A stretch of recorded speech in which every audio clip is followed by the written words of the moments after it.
Hey everyone, it's Sanji from KodeKloud, and today we're going to take a look at a tool called Spacelift. And if you don't know what Spacelift is, it's a CI/CD pipeline for infrastructure as code. And so in this video, what I'm going to do is I'm going to go over some of the challenges that a person might face when it comes to setting up a CI/CD pipeline for infrastructure as code that wouldn't normally be present when working with application as code. And so there's a couple of more things that you have to kind of factor in. And I'm going to do that just so I can highlight why a tool like Spacelift was ultimately created instead of just using your traditional continuous integration tools. And so we're going to go over that. And then after that, we'll take a look at how Spacelift works and how we can actually set up a CI/CD pipeline pretty easily using a tool like Spacelift. So let's go ahead and get started with taking a look at some of the challenges that we have to face when working with infrastructure as code.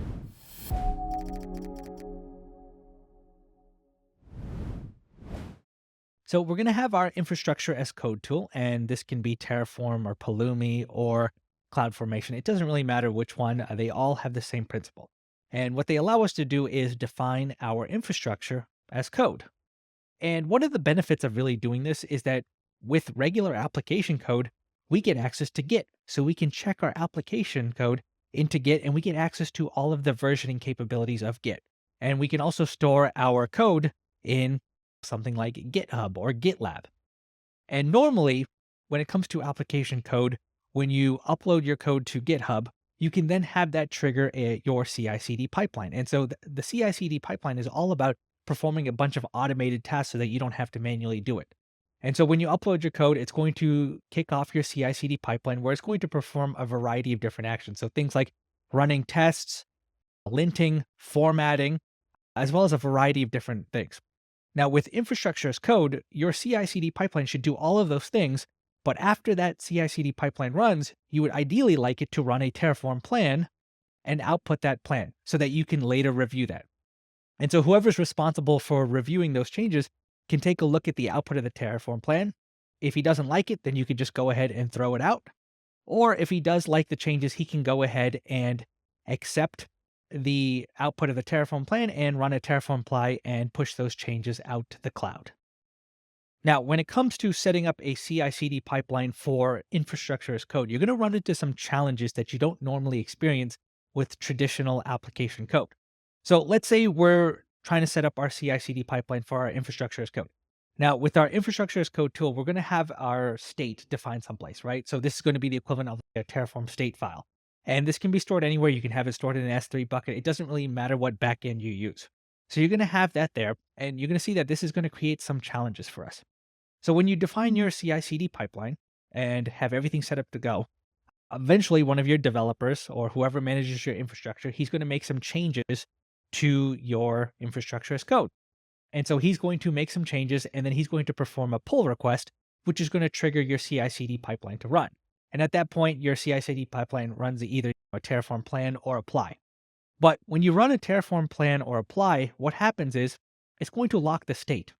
And it does this because it only wants one person making changes to the state at a time. We don't want two people doing it at the same time because then it's going to corrupt the state.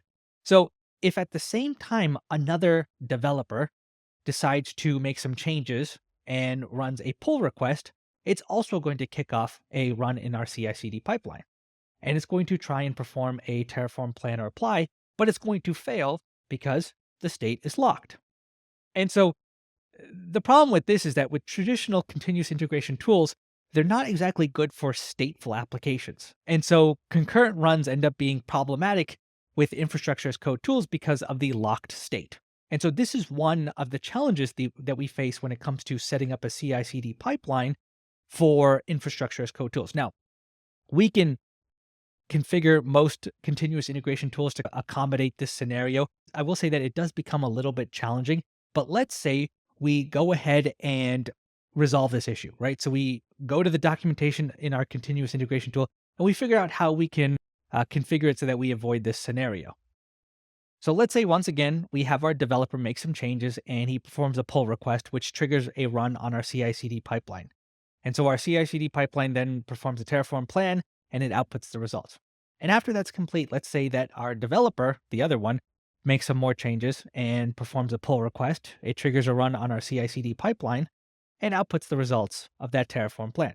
And let's say we decide to go ahead and accept that pull request or apply that pull request. Now we've basically invalidated the original Terraform plan from the first developer. And so we have to perform some sort of revalidation just to make sure that everything is okay, since we've already made some changes after that original plan was created. And so we need our CI/CD pipeline to be intelligent enough to handle scenarios like this. It doesn't really matter how it actually accomplishes, but we need to make sure we address situations like this. And on top of that, let's say we have multiple environments, a production, a QA, a dev environment. We're going to have different access policies and different policies that allow different people to perform different actions depending on what environment we're working on. So let's say we have our, our developers or our infrastructure team, and on a production environment, they should be able to propose changes, but they shouldn't be able to actually apply any of the changes. Instead, only a handful of maybe team leaders or managers should be able to actually apply those changes. However, in a QA environment, as well as a dev environment, that we can go ahead and have anybody apply those changes. So you're going to see that when working with infrastructure, you're going to have all of these different policies that allow different groups to perform different actions. And we need to make sure that our CI/CD pipeline can accommodate all of those. And as I'm going through a lot of these different challenges that we face, I'm sure you're thinking that we can probably accommodate most of these within most continuous integration tools. And you're probably right, but you'll find that it starts to get more and more complex depending on the different policies that you have and the different rules and the different things that you need, that your team needs kind of work with your infrastructure as code tool. And so I'm not saying it's not possible with most continuous integration tools. I'm just saying it becomes very complex. And a lot of times companies start to look for other solutions. And this is where Spacelift comes into play. So what is Spacelift? Spacelift is just a CI/CD tool designed specifically for infrastructure as code. And it's been designed to help address a lot of the different issues that we've covered, like when it comes to the state locking and handling concurrent runs. It's all designed out of the box to handle those situations in a nice, elegant way. You'll see that within Spacelift, you can generate and preview plans before applying the pull requests. And Spacelift has excellent access control policies to define what users are able to do. And you'll see these access policies don't even just apply to users. You can actually configure a bunch of different policies like, okay, we should only be able to create EC2 instances of a specific size in our development environment so that we don't rack up too high of a bill. You'll see that there's a lot of flexibility with these access control policies. On top of that, if you don't have a current backend, you can use Spacelift to manage your infrastructure as code state so that you don't need to use some other solution. And it's also got built-in drift detection. So let's quickly go over some of the different building blocks within Spacelift. So you're going to have this concept called a stack. So stack is probably the core concept within Spacelift. You can think of a stack as a combination of source code for your infrastructure as code, as well as your current state of your managed infrastructure. So this is like your Terraform state file. And then whatever environment variables or specific environment configurations that you're going to have associated with this stack. So every repo and every backend state is going to have its own stack that you're going to manage within the Spacelift UI. And when it comes to accomplishing policies, Spacelift uses Open Policy Agent to provide a way to declaratively write policies as code. And you're going to see there's a lot of different types of policies. You have a login policy, which is responsible for dictating who gets to log into Spacelift. You have an access policy, which is who gets access to individual stacks within Spacelift. So some users can have access to certain stacks and other users can have access to different stacks. You have an approval policy, which determines who can approve or reject a run.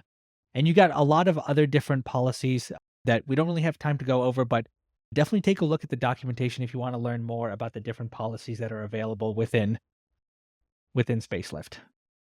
So let's do a quick demo of working with Spacelift. I've got a demo Terraform config here, and you can see it's very simple. All it's doing is just creating a EC2 instance of type T2 micro with the name of app server.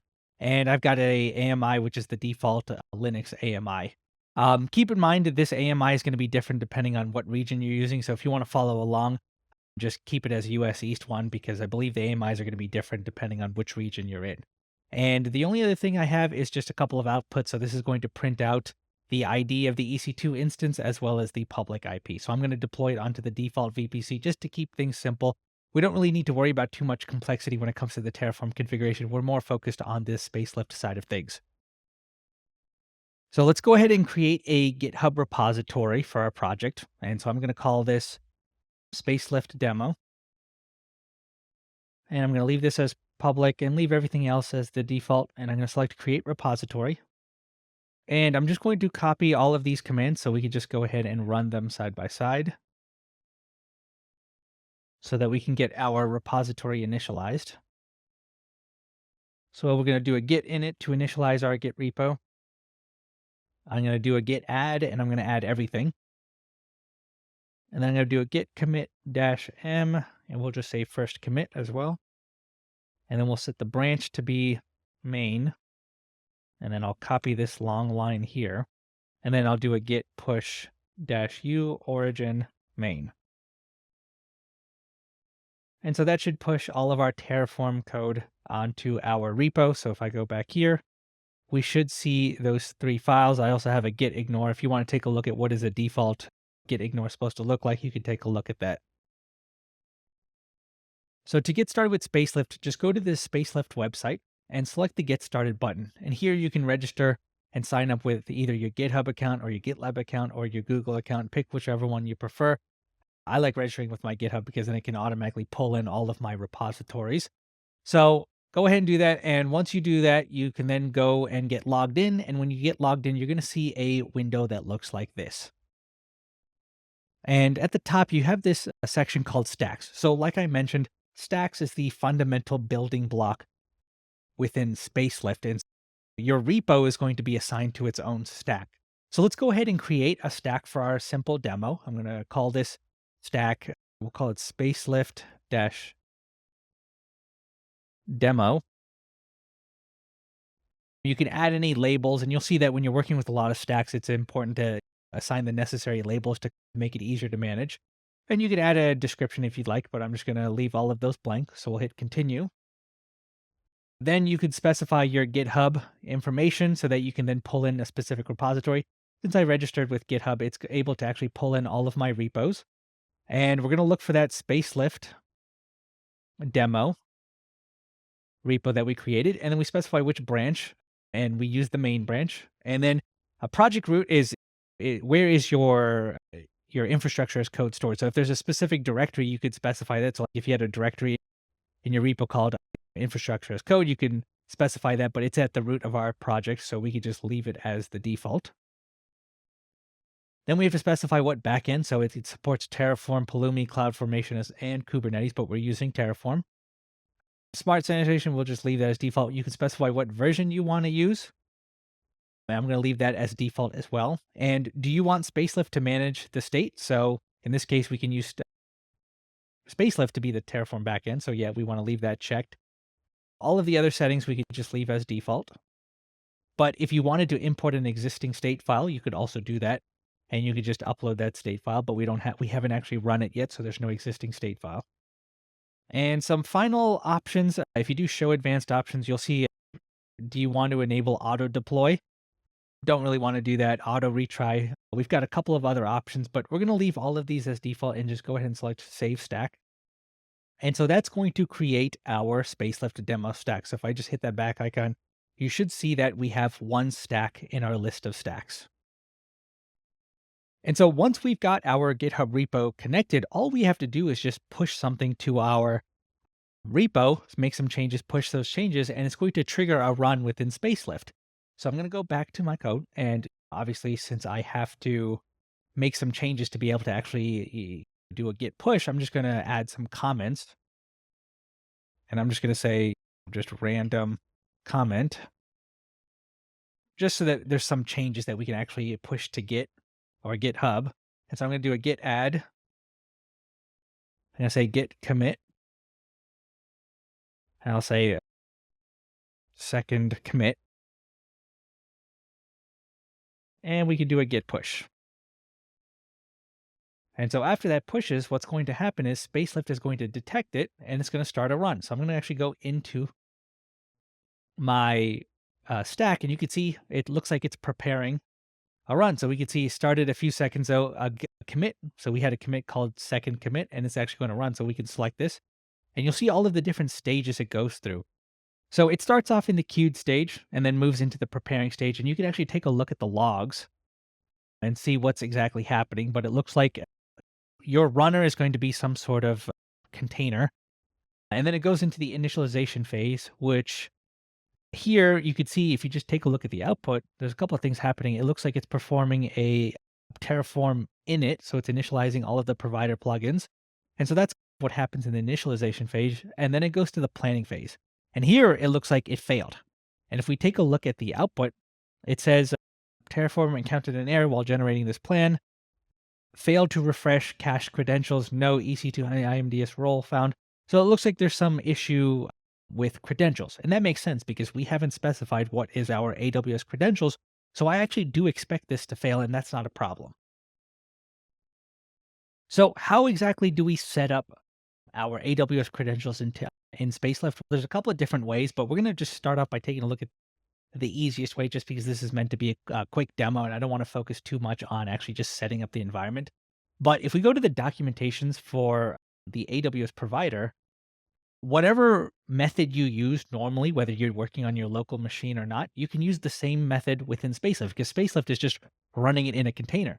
And if we actually go to the section down here, we can define our access key and our secret key as environment variables. So if we define a environment variable called AWS access key ID, pass that in, and an AWS secret access key, we can pass that in as well as an environment variable into Spacelift.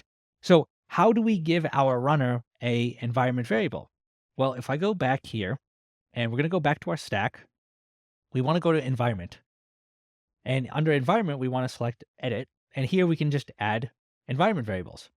So I'm going to go back to my terminal, and I'm going to do cat. And let me actually change the terminal real quick.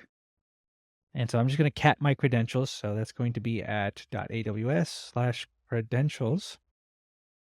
All right, so these are my credentials. And so I'm just going to copy these. And I'm going to paste that into the value section. And what is the name of that? This is going to be the name of the environment variable. And then we can store this as plain or as secret. So let me show you what the difference is between those two. So if I store it as plain, first of all, when it's stored as plain, you can see now down here, anybody can see it. So anybody with access to Spacelift can now see my access key. And we can edit it as well. Now let me actually cancel out of this, and I'm actually going to delete it. And I'm going to create another environment variable with the same information. I'm going to paste it in here, and this time I'm going to select secret. So when you store it as a secret, nobody can actually see it. So that way nobody has access to your credentials, nobody can see them, only Spacelift has access to it. And if you try to edit it, you can't edit it, you can only replace it. So that way, once again, nobody actually can see what your credentials are. And so we want to use a secret in this case for our AWS credentials because that should be hidden. We don't actually want all of the other team members to be able to see that. But if you had other environment variables for, okay, what region do I want to use? I want to use US East 1. That doesn't need to be a secret. You could just leave that as plain text. But we've got the access key. Now let's go ahead and do the AWS secret access key. And we're going to set that to be secret as well. So now we have all of our environment variables set up. Let's go back to our stack. Now let's go ahead and trigger another run. And to trigger another run, we'd either have to make some changes and do a push to GitHub, or what you can do is if you just want it to run again, you just select trigger and it's going to trigger another run. And so let's wait for this to go. It's going to take a little while because it should go through and actually generate a plan. And so I'll touch base with you guys once that's complete. All right, so now it's complete, and we can see that the current state that it's in is in an unconfirmed state. So it generated a plan, and you can see that it was actually able to generate the output of that and show us what that's going to look like, what are the changes to be made. And now we have a couple of different options. We can take a look at the plan, and if we don't like it, we can discard it. Or if we do like it, we can go ahead and select confirm, and it's actually going to then run a Terraform apply. So let's go ahead and run a confirm and apply those changes. All right, so now it was successfully completed. We could see it's moved into a finished state, which means everything was good to go. And we could take a look at the logs and it says it was complete, one resource added, and we can even see the Terraform outputs that I've defined there. And so now that we've deployed some resources, you can actually take a look at the resources under the stack. So if we go back to the stack, you want to go under resources, and this is going to show you all of the resources that we have. So we can see the outputs, and then we can see our AWS instance. So I'm going to select the AWS instance, and this is going to pull up all the information about the AWS instance that was created. So this is all going to be stored within Spacelift. You can see what was the name. We could take a look at all of the vendor specific details. So all the details that AWS would have, we can see it's also stored within Spacelift. And if we want to take a look at the outputs, we can take a look at the output and we can see that this was the value of the public IP. Okay, so now let's go back to our main.tf file, and I want to add in some extra config just to make some changes. So in this case, I'm going to add some changes to create a VPC. We've got just a simple config here. I'm going to create a VPC with the CIDR block of 10.0.0/16 and just give it a name of tf-example. I'm going to save this. I'm going to do a git add, and I'll do a git commit, and I'll call this add VPC, and then we'll do a git push. And since we've made some changes and we've pushed those changes to GitHub, this should once again trigger some changes, trigger another run within Spacelift. So let's go back and let's go back to Spacelift, and you could see under the add VPC commit, it's going to start initializing another run. So let's go into that and take a look at the results.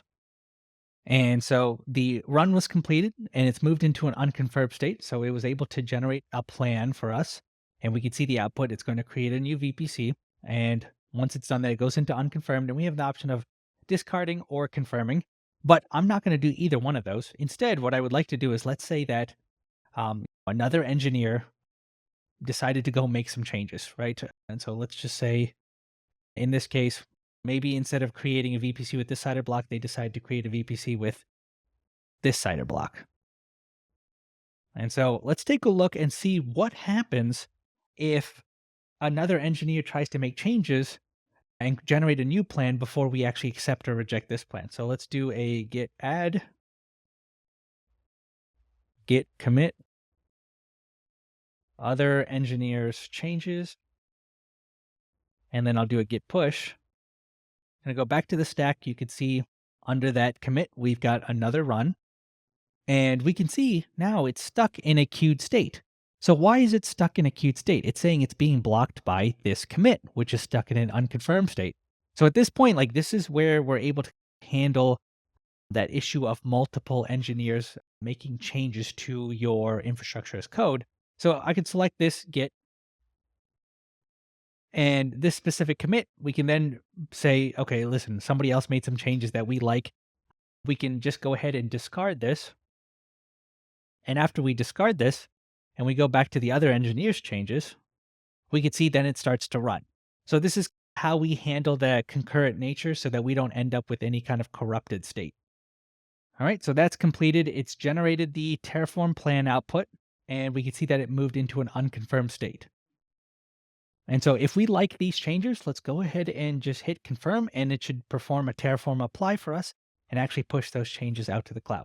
So you can see this run is blocking the stack, so nobody else is going to make changes while we're deploying. All right, and now it's completed. It was able to create our VPC. Once again, we see the same outputs. And so once it's created, it's going to move into a finished state, and we can just verify it was created by going to our resources. And we can see there's another resource, and this is going to be our VPC. And we can take a look at all of the information regarding our VPC. Now, you might be thinking, when working with Spacelift, like, there might be times where we want to run like a Terraform state list or one-off Terraform command so that we can perform some troubleshooting. And if you ever need to do that, you can just go under tasks and you can run these one-off commands, and it'll actually spin up a container and run it for you.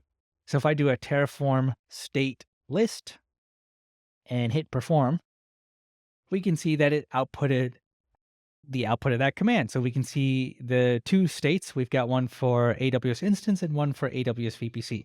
So that's how you run one-off Terraform commands within Spacelift so that you can do whatever kind of troubleshooting or just get some information real quick. Now, the last thing I want to show you guys is working with policies. So let's go to the policies tab here and let's go ahead and add a new policy. And I'm going to show you just a quick overview of how to work with policies. I'll just call this instance size policy.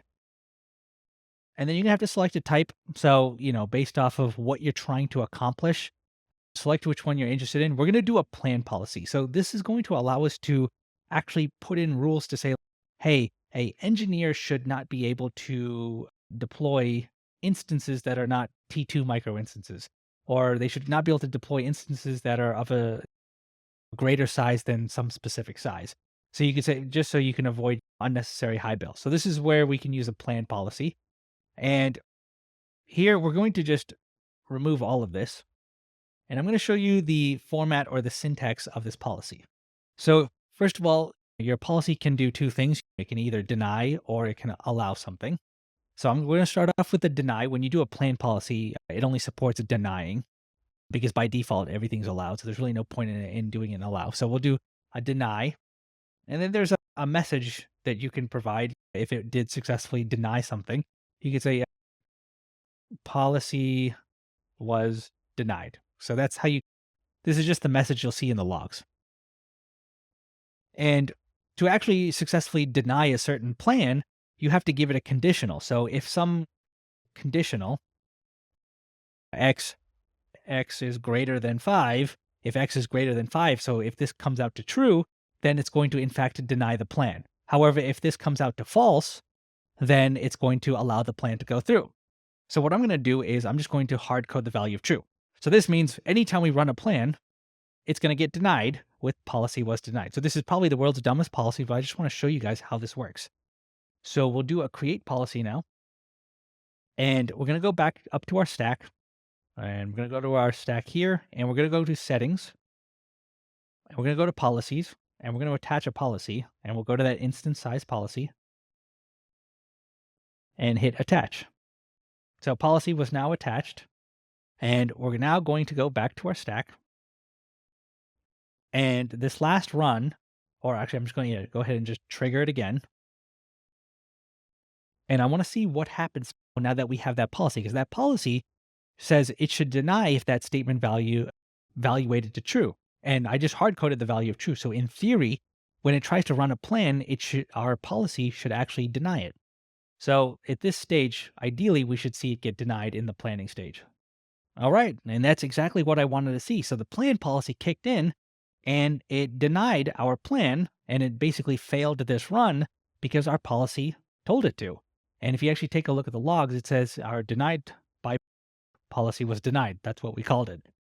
And so that's kind of the gist of the plan policy. You just give it some conditionals to tell it when it should deny and when it should allow. So let's go back to our policy, and I'm going to make some changes real quick. And I want you to add a specific line right here, which is sample. Oops, we got to edit this. Sample true. So what this line is going to do is it's going to allow us to sample our policy and actually test it out. So it makes it very easy for testing and troubleshooting your policies. So just change that and we will hit save changes. And now I'm going to go back to my stack and we're going to just trigger another run. And once again, it failed, but that's to be expected. We didn't change anything. But we can click this show sample here. And so this is going to allow us to troubleshoot our policy so that we can test why we got certain results. And so the sampled input, this is basically the data that Spacelift is going to hand to your policy so that it can actually validate if, your plan should be allowed or not. And so it's going to include a lot of different information about that specific git commit. It's going to include information about your Terraform. So if you actually scroll down here, let's see, you got information about the stack, and then you have information about Terraform, and then you'll have all information about all of the different changes that are going to be made. So you can actually take a look, see it says resource changes, change, and then after the changes, what's going to happen? We're going to use an AMI of this. It's got an ARN of this, so all the details. This is all the information that's going to get passed into your policy. So let's say that we want to create a policy that will only allow users to deploy EC2 instances of size T2.micro, and they should not be able to deploy instances of any other size. And if they do, we want us to deny the plan. So how do we do that? I'm going to create a variable, just like you would in any programming language. And then I'll say the syntax is you do that. And then now you have to get some specific property. So ultimately, we want to get the instance size. So if I just search for, I think, size. No, not size. Let's search for instance type. So this is the field that we want. So this kind of different. Is it a T2 micro? Is it T2 large? And right now you see just some random value. This is because the output here is sanitized so that nobody can just look over your shoulder and see information. So it's sanitized, but this is basically T2 micro because that's ultimately what we deployed in our Terraform. So T2 micro. And so we need to get this specific property. So how do we do that? We just find the parent object. So it's under Terraform. And so what you have to do is, first of all, you grab the input. So you say input. Then we want the Terraform property. So you do .terraform. And then we want to go under resource changes. Now, resource changes is a list. So obviously we only have, actually we have two things. We have the VPC and the EC2 instance. So you're going to see two results. And so what we need to do is we want to iterate through all of the resource changes, and we want to apply this policy to all of them because we could be deploying 7 different EC2 instances, and we want to make sure they all follow the same rules. So what you do is, if you want this to iterate through all of them and check to make sure that all of them are the correct size, you just do an underscore here. And then once we do that, it's going to, whoops, don't actually want that filled in, should be underscore. So then once we get that, we want to then go into each entry within that list, and we want to grab the change property, and then we want to go and grab the after property. So I'm just going down the list until I get to that instance type property. So then I do after, and then we keep going down, and we want instance underscore type. So this instance variable is going to give us whatever the type of the instance is. And so now we just do a little simple check. Say, remember, if the conditional evaluates to true, it's going to deny the plan. If it evaluates to false, then it's not going to. So we want it to evaluate it to true. So we say instance does not equal t2.micro. So how do we test this out? We could just run the simulate button. This makes it very easy to test your policies. So it's going to take this same sampled input, and it's going to pass it into this policy, and it's going to show us what is the result. So we run this, and we see policy was denied. That's weird, because this should still be a T2 micro. Why was the policy denied? That's because right now we're passing in sanitized input. So it tries to do a not equals to T2 micro. So obviously whatever this random string is not going to be equal to T2 micro. So it's giving us a false positive. So we have to sanitize this value as well. So what we could do is we could just use a function called sanitized, wrap that in there. So now if we try to run this, and I misspelled this is sanitized. So let's try this. Okay, so now it did not get denied. There's no deny, no flag, no warn, nothing. And if I try to, now if I change this to a T2.large, so this is saying if it's not a T2 large, it should throw an error. Let's try this out. It should give us policy was done. Perfect. So that, I think this should fix our issue now. So if I change this back to T2 micro, I'll just double check real quick. Okay, so everything's good. What we're going to do is I'm just going to copy this, and I'm going to go back to my policies, and I'm going to go to my instance size policy. I'm going to just paste this here, and I'm going to save changes. And now what I'm going to do is I'm going to change this to be a T2 large. And so this should get denied. So I'll do a git add, git commit -m, and I'll say upgraded EC2 size. And then we'll do a git push. And we'll go back to stacks, and we'll take a look at this run. All right. And so once it runs, we can see that it did fail. And that's to be expected because if we take a look at the plan, you can see we're trying to move from a T2 micro to a T2 large. And the message just says policy was denied. That's just because that's the name I gave it. But if we actually go back to the policy, you can actually change things to actually output, instead of just saying policy was denied, you can output, oh, instance X is what's causing it to get denied. But we're not going to worry too much about this. That's all I wanted to show you guys. But let's go ahead and actually make one quick change again. I'm going to change this back to a micro. Let's just verify if everything is okay. And so I'll say git add, changing to T2 micro, and git push. And let's verify that the policy allows this one to go through.